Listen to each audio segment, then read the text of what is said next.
Maligayang pagbabalik mga residente. Si Alkalde Alistair ay nagbalik. Ano gusto natin? Mga larong Godzilla. Kailan natin gusto yon? Ngayon na, putang ina, matindi ang kakulangan ng mga larong Godzilla at Kaiju sa nakaraang dekada. Meron namang Gigabash na patuloy ina-update at astig, pero dahil parang Smash Bros ang party experience nito, hindi nito ganap natutugunan ang matagal ng pananabik ng komunidad sa isang malaking larong Kaiju. Astig ang Dawn of the Monsters, pero dahil side-scroller beat 'em up lang ito, dito bagay sa mga gusto ng totoong 3D Kaiju na laro. Ang huling matinong Godzilla na laro ay noong 2014, hindi sobrang ganda o pangit, pero ramdam mo pa rin na parang dambuhalang Titan habang kinokontrol ang mga halimaw. Simula noon, nagkaroon tayo ng mga klasiko tulad ng Godzilla x Kong Titan Chasers na kahit medyo masaya, aaminin ko punong-puno ng mga whale na pay to win na talagang sumisira sa karanasan. Nagkaroon din ng ilang astig na crossover sa ibang laro, pero hindi talaga kapalit ng totoong buong laro. Medyo malala na ang genre nitong mga nakaraang taon at sigaw na ng mga fans na gusto nila ng bago. Ayun, dumating na ang sagot kamakailan lang nang ipinakilala ang Beastlink. Isang bagong Kaiju game kung saan pwede mong laruin hindi lang ang tao kundi pati ang mga halimaw at maglalaban-laban ang mga Kaiju habang winawasak ang Metropolis. Ipinapakita sa trailer ang labanan gamit ang mga sasakyan, kabilang ang mga kotse, tangke at helicopter. May mga loadout din na pwede mong gamitin mula sa firing range para umangkop sa iyong estilo ng paglalaro. Kumpletong pagpapasadya ng tao, pagkawasak ng buong lungsod, at syempre, mga Kaiju. Kabilang na ang malalaki at nakakatakot na gagamba. At syempre, ipinapakita rin dito na nagiging Kaiju ang manlalaro sa huli para ipakita kung ano talaga ang pangunahing dahilan ng laro. Ang nakakatuwang bagay tungkol sa Beastlink ay hindi ito nakaayos sa tradisyonal na paraan. Hindi ito tradisyonal na Kaiju fighting game. Mas mukha itong malaking multiplayer warzone. Nagsisimula ang bawat manlalaro bilang tao na gahalugog ng sandata, sasakyan at mga supply sa buong lungsod bago nila makuha ang kakayahang maging Kaiju.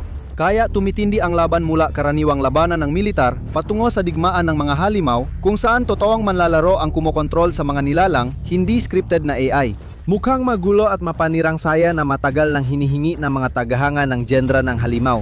Pero natupad ba talaga ang potensyal nito? Nasubukan na namin ito at ibabahagi namin ang aming opinyon, kaya pindutin nyo na ang subscribe button. 65% sa inyo ay hindi pa nakasubscribe, kaya sumali na kayo. Kung ayaw nyo, okay lang, pero ma-appreciate namin ito.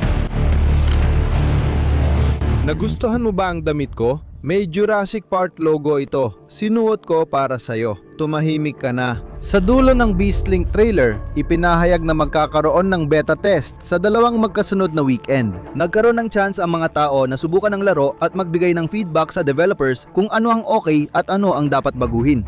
Ano ang masasabi namin dito? Medyo hilaw pa ito. Pero hayaan mong simulan ko muna sa mga positibo dahil may ipinapakita talagang potensyal ang laro. Una sa lahat, ang konsepto mismo ay astig. Isipin mong pagsamahin ang Grand Theft Auto, Earth Defense Force at Godzilla. Ito ang larong yon. Astig ang pag-aayos ng loadout at kalayaan sa malaking lungsod, pwede kang mang-arnap ng kung ano-anong kotse at iba pang sasakyan at gumalaw kahit saan sa mapa. Isa sa mga bagay na hiniling ng mga fans, kasama na ako, ay isang Kaiju game na kumuha ng inspirasyon mula sa GTA at nadagdag lang ng mga higanteng halimaw. Yung sa Beastlink, para mas maliit na version lang yon at kitang-kita ang potensyal. Hindi mabagal o boring maglaro bilang tao. Mabilis kang makakagalaw at kaya mo pang gawin ang mga matitinding Spartan Jump. Nagsisilbi ito ang kabaliktaran ng karanasan kumpara sa mga Kaiju sa paligid mo, kaya nananatiling bago at iba-iba ang pakiramdam ng laro. Ngayon, pag-usapan natin ang mga Kaiju. Mayroon silang mga astig na disenyo. Meron kang horned lizard na nagsisilbing malaking reptilian Godzilla archetype sa laro, kaya hindi na nakakagulat na ito ang paborito ko. May mandrill din, isang malaking unggoy na halatang konektado kay Kong. May bull shark din na personal ko ring paborito. Para siyang hench shark na may katawan ng gorilla. Yung vampire bat naman, malaking paniki at siya lang kayang lumipad. Nakakamangha makita ang pagkawasak ng lungsod. Yung pagkasira ng mga gusali ay nagbibigay sa akin ng Godzilla Generations vibes, kung saan ang mga gusali ay bumabagsak lang kahit madampian lang ng mga halimaw, kaya ramdam mo talagang mabigat at makapangyarihan ang mga Kaiju. Ang dami na naming naranasang nakakatakot na sandali na tinatangkang takasan ng Kaiju, pero bigla silang sumusugod ng unahan, bumabasag ng gusali, diretso sa'yo. Ang makita silang naglalakad sa pagitan ng mga matataas na gusali ay sobrang astig at matagal na nating hindi nakita sa kaiju gaming genre kung meron man.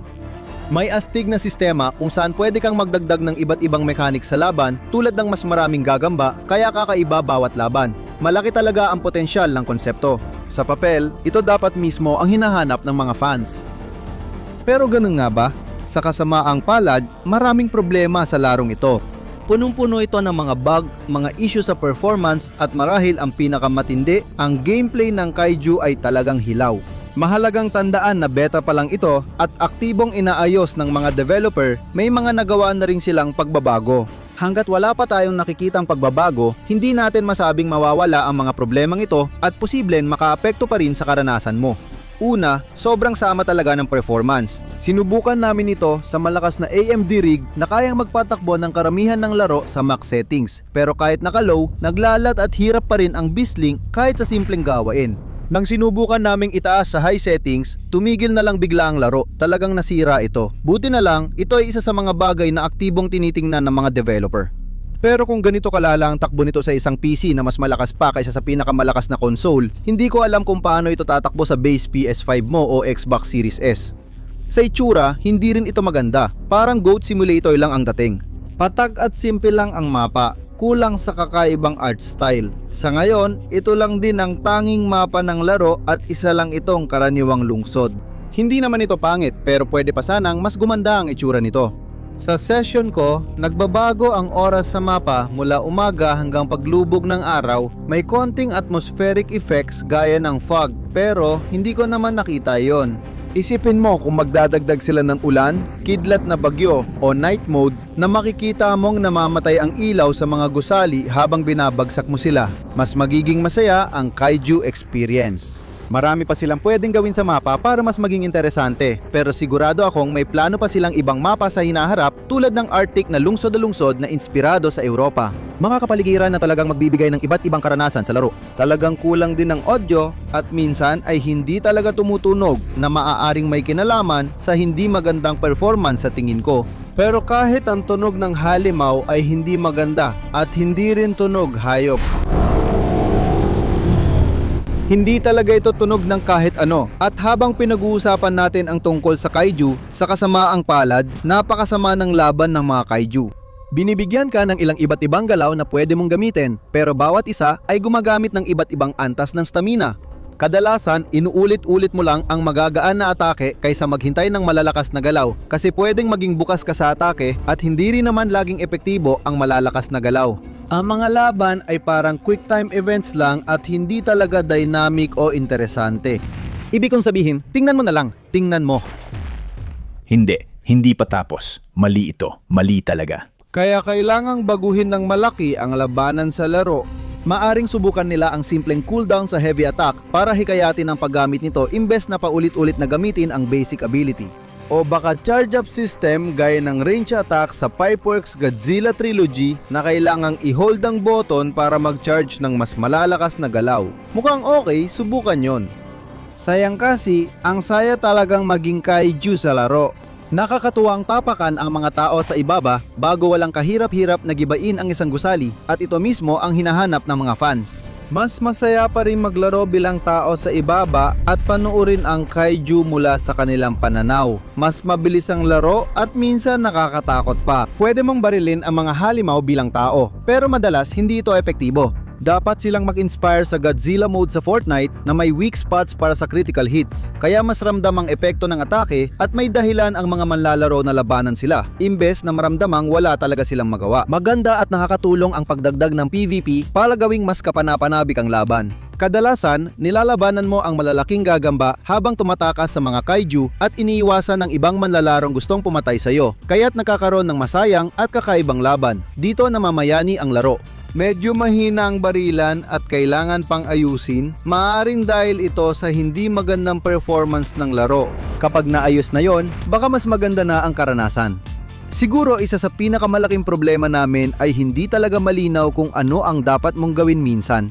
Talagang pangit ang UI. Mukhang mumurahin ang mga menu at hindi masarap gamitin. Mahirap ipaliwanag kung gaano sila ka-junky gamitin. Pero tingnan mo na lang sila. Walang consistent na tema para mapalalim ang immersion mo sa mundo. Katulad ng malaking berdang bar, baka mas mainam na gawing mas futuristic tech ang buong UI para mas maramdaman ang koneksyon mo sa kaiju gamit ang teknolohiya. Hindi rin malinaw sa UI ang iyong layunin o nagawa. May progression system daw sa laro para mag-unlock ng perks, pero hindi satisfying ang progress at hindi rin malinaw ang proseso. At ang pinakamalaking issue ay kung paano nito naaapektuhan ang mga game mode. Ang hazard pay siguro ang pinakamasang game mode na yon. Kailangan mong kunin ang mga siyentipiko at ibalik sa base. Pero hindi rin malinaw kung saan sila dadalhin. Sa unang mga laban, paikot-ikot lang kami dahil parang ligaw. Dun lang namin nalaman na may maliit palang arrow na makikita kapag nag-hover sa tent. Doon talaga dapat ihatid ang mga siyentipiko. May mga single player tutorial sana para sa mga bagong manlalaro. Ngunit nakalak ito sa beta kaya di namin malaro. Baka doon nila ipinaliwanag pero marami pang dapat gawin para mas malinaw ang layunin sa mga manlalaro. Pinakamaganda sa laro ang Colony Purge Mode kung saan dalawang koponan ang naglalaban para sirain ang mga pugad ng dambuhalang gagamba kaya madaming halimaw at kalabang manlalaro ang iyong makakaharap. Ito ang pinakamatindi at pinakakapanapanabik na mode sa laro sa ngayon. Simple lang at epektibo. Ngayon, pagdating naman sa mga bug, may ilang talagang malalalang bug. Hindi bug ang tinutukoy ko, kundi glitch.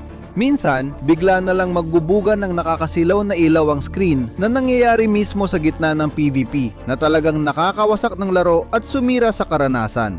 Hindi ito nangyari ng isang beses lang, kundi maraming beses. Magulo rin ang physics.